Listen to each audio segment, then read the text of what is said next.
Albany fits into the story of Anzac because it was from this point that the largest contingent of troops left for the First World War. This was the last sight of land for many of those men who never returned. There's a film of the soldiers marching and you see those young faces. You cannot help be moved by that. Many of those young men were killed, and this is to commemorate what they did for this country.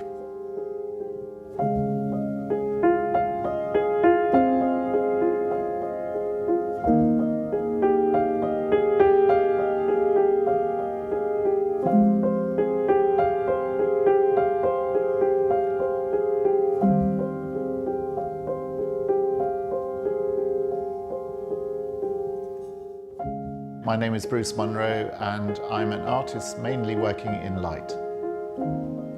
My first impression of Albany was it reminded me very much of my hometown in Devon. It's extraordinary when you spend a little bit of time in a place, how much there is to learn. I'm very interested in time and place, and I've used light over the last number of years to try and express these themes. When I visited the National Anzac Centre for the first time, we were looking at a number of places to possibly do an installation, and the Avenue of Honour was just such a moving space. I had a great uncle, Joseph Nathaniel O'Brien, who went to Gallipoli. He was injured on the beaches and he came back on a hospital ship, and then he signed up and went again. My great-grandfather fought in World War I in the Light Horse Brigade.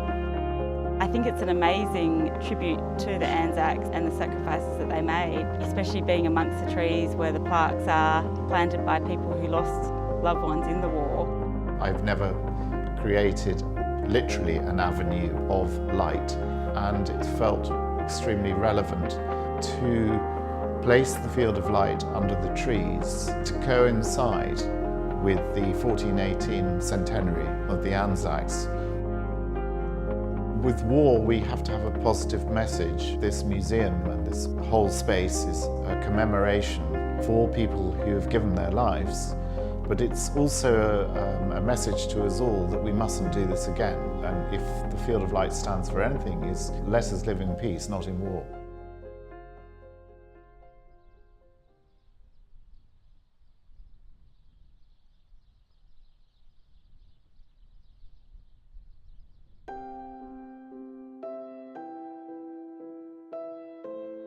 Light is very much about optimism and the joy of life, so I feel it's a natural medium of expression.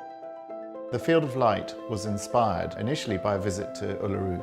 It consists of some acrylic stems, and then there is a fibre optic fibre that goes through the stems, and that connects a glass sphere. So if you have a light source at one end, the light travels down the fibre optic and that goes into the sphere and lights it up.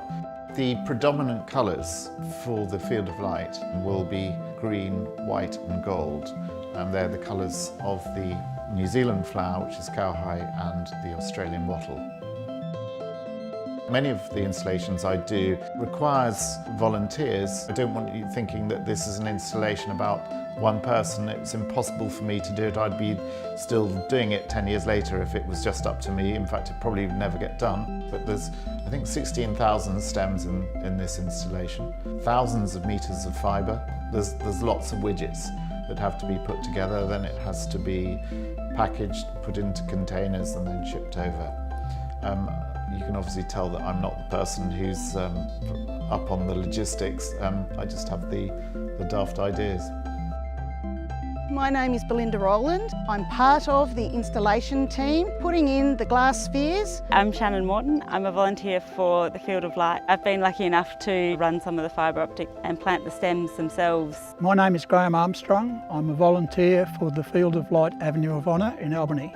The Field of Light will be an amazing display. It's a reflective time to remember those that gave their lives in all wars. I would love people to come and see the installation, but there are so many reasons to come to Albany anyway, and this is hopefully a small but important commemorative time, and I hope they come and enjoy it.